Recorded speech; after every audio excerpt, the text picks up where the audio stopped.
Kumusta mga brad? So alam naman po natin na isa nga po sa pinakamabentang scooter ni Honda, walang iba kundi ang kanilang Honda Click 125. Kahit saan ka nga po magpunta may makakasabay ka talagang Honda Click 125. Etong motor kasi na ito ay talagang pang all purpose na, hindi lang pang pamilya, pang sports pa. Ito nga po ang number one choice ng mga taong naghahanap buhay. Yung mga MC taxi, kung mapapansin nyo karamihan dyan Honda Click 125. Mga nagdi-deliver ng parcel, kung mapapansin nyo rin karamihan din dyan Honda Click 125. Katunayan nga dyan, tinawag na nila itong King of Parcel. Yung iba naman gusto lang talaga magpapogi ng motor. Sinasalpakan nila ito ng mga pangmalakasang accessories. Mga CNC na mugs, China na China, mga bagong muffler, mga bagong decals, at ang walang kamatayang gold bolts. Ganun nga po yung ginagawa ng iba para magpapogi ng motor. Kaya itong Honda Click nga po, pwede talaga siya sa lahat. Kaya tinawag din nila itong game changer. Pero alam nyo ba, bukod nga po sa Honda Click na nandito sa atin, meron pa pong isang Honda Click na nandoon sa ibang bansa na naka-naked handlebar. Ito nga po ang Honda Vario Street. Honda Vario kasi yung pangalan niya doon sa Indonesia at Click naman dito sa atin. Para nga po doon sa mga hindi nakakala, matagal na po itong Honda Vario Street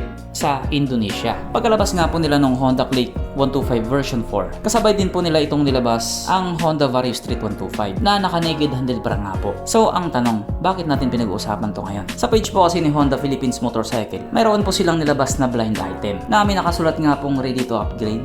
A true game changer is almost here, bringing a whole new level of style, performance, and excitement to every ride. Naintindihan nyo yun? Di ko kasi naintindihan yun. English eh.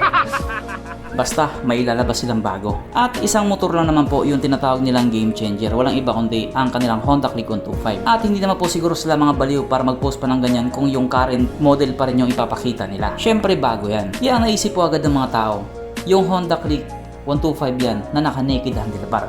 Or yung Honda Vario Street nga po doon sa Indonesia. Pero yung iba naman duda nila baka ito daw yung Honda Click 160 na bago or yung Honda Vario 160 na bago. Pero kasi base nga po dito sa litrato na nilabas nila or dito sa blind item nga po na nilabas nila, mukhang malabo na Honda Vario 160 ito. Kasi yung mags nga po niya ay kaparehas sa mags ng Honda Click 125 version 4. Syempre hindi nila pinakita yung sa bandang taas para hindi naman ganun ka-obvious. Gusto kasi nila yung medyo may suspense. Gusto din nila yung medyo intense. Pero ang pinakagusto talaga nila ay pirahan yung mga gustong bumili. Kahit may stock naman sasabihin nilang out of stock. Sabay lalabas na yung pangmalakasang linya na.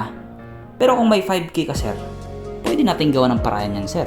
Tapos ikaw naman na customer, mapapasabi ka na lang ng yawa. Hiningi mo na nga lang kay mama yung pandown mo tapos pipirahan ka pa ng mga kamuting ahente. Ang saklap talaga. Pero ang importante nga po dito is ilalabas na talaga nila kung ito man talaga yon. Kasi matagal na rin pong gusto makita ng mga tao yan. At iba din po talaga ang dating kapag naka-naked handlebar yung isang motor. Mas malinis siyang tignan. Pero alam ko pong hindi lahat mag-agree doon kasi may mga tao pa rin talaga na mas gusto yung mayroong head cowling. Kumbaga nakadepende pa rin sa tao. Pangit para sa kanya, pogi naman para sa iba. Siguro pinagsawaan na yan doon sa Indonesia kaya lalabas sa Pilipinas.